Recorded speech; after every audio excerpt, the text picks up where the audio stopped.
ஒரு மாதம் என்கிட்ட கொடுத்தா இப்போ எல்லாரையும் தூக்கி இந்த அண்ணாமலை உட்பட எல்லாரையும் தூக்கி உள்ளே போட்டு பிதிக்கி ஜூப் வச்சு குடிச்சிட்டு நான் மந்திரி பதவி ராஜினாமா பண்ணுறேன். தாலிக்கு தங்கத்தை நிறுத்திட்டாங்க அடப்போட மானங்கட்டங்க. 10வது படிச்சுன்னா 10,000 கொடுத்தோம், வந்தால் நிப்பாட்டா. ஏன்? ஜெயலலிதாவுக்கும் கல்யாணத்துக்கும் சம்மந்தம் இல்லை. இந்த சிஆர் சரஸ்வதினு ஒருத்தி இருப்பாள், பழைய அண்டா வாடகண்டா. அப்படியே போட்டு அந்த ஜெயலலிதா வந்து நிற்கும்ல போயஸ் கார்டனில், அங்கே வந்து நின்றுச்சு, இப்படி தூக்கி ஆட்டுச்சு. அது கை, அதை ஆட்டலாம், நம்மளுக்கு பிரச்சனை இல்லை.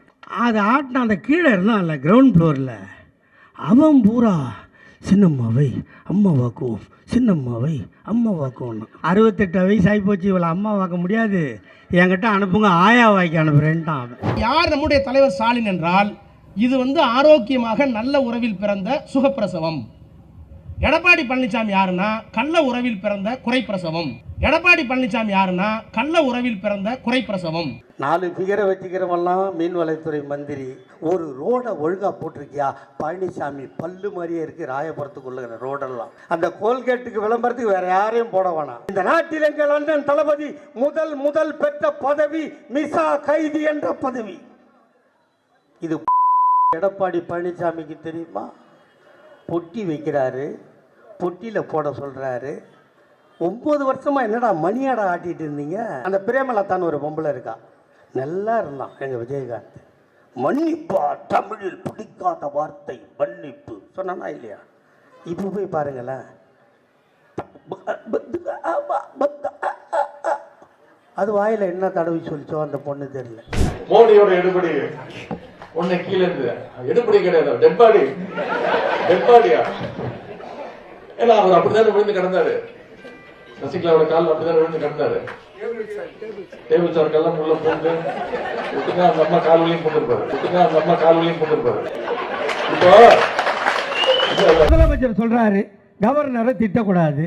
அந்த நீ கொடுத்த பேப்பரை ஒழுங்கா படிச்சிருந்தான்னா அவன் காலில் பூ போட்டு கையெடுத்து கூப்பிட்டு அனுப்பிச்சிருப்பேன். அந்த தமிழ்நாட்டில் இந்தியாவுக்கு சட்டத்தை எழுதி கொடுத்த எங்க முப்பாட்டன் டாக்டர் அம்பேத்கர் பேரை சொல்ல மாட்டேன்னு சொன்னான்னா அவனை செருப்பால் அடிப்பேன்னு சொல்ற உரிமை எனக்கு இருக்கா இல்லையா? உலகத்தில் ஒரே தலைவன் என் தாத்தா டாக்டர் கலைஞர். நீங்க ஏமாத்துறடா, தமிழ்நாட்டுக்கு நீ தலைவர், நீ யாரை பார்த்துடா பேசுற? அட திறந்தவன பழனிசாமி தான் வருவான். சோறு வெட்டி போட்டால் 8 ஊரு துள்ளாம. பல்ல பார்த்தியா? பெருத்து போன அந்த தவளை கொட்டான் பார்த்துருக்கீங்களா? பெருசாக பெருத்து போய் இந்த பானை பக்கத்தில் உட்காந்துருக்கும், அந்த மாதிரி இருக்கான். சரி, பாஜக யாரை வச்சு வளர்த்துன்னு பார்த்தா மேலையில் ஒரு 4 உட்கார வச்சிருந்தான். 4 பேரை யார் தெரியுமா? பிஜேபி வளர்க்குற ஆள்லாம் யார் பார்த்தீங்களா? யார் பிஜேபி வளர்க்குறது? குசுப்பு, நமிதா, ஒருத்தி இருக்கா, அவ பேரு கரெக்டா ஃபாலோ பண்றா, காயத்ரி ரகுராமன். அவ பேட்டி கொடுக்கறா, அண்ணாமலையனே முதுகிலே குத்தி விட்டா, கரண்ட் போயிடுச்சு பொழுது, அது நாங்க பண்ண முடியும்? குசுப்பு, நமிதா, காயத்ரி, கௌதமி இவளுங்கெல்லாம் வந்து கட்சி வளர்த்து திமுக வந்து அழிக்க போறாங்களாம். ஏய், அந்த பாலை குடிச்சுதான் நம்ம பொம்பளைய பிள்ளைய ஊரா எல்லாம் பலூன் மாதிரி தண்டி ஊதி கிடக்குது. ஒரு காலத்துல பொம்பளை இடுப்பு 8 மாதிரி இருந்துச்சு, பிள்ளைய தூக்கி இடுப்புல வச்சு அவன் பாட்டு குந்துனாப்புல உட்காந்துருந்தான். ஆனா அந்த பாலை குடிச்சோம்னா இந்த தண்டி பெருசாகி பெண்களுடைய இடுப்பு 8 மாதிரி இருந்த இடுப்பு இன்னைக்கு பேரல் மாதிரி ஆயிடுச்சு. பிள்ளைய தூக்கி இடுப்புல வச்சா வலிக்கு ஓடிடுறான். வயல்கள்லாம் இவ்வளவு பெருசாயிட்டான் அந்த மாட்டு பாலை குடிச்சு. கலைஞர் மாதிரி பதில் சொல்ல முடியுமா? அண்ணா 2 மணி நேரம் பேசுறார் சட்டமன்றத்துல.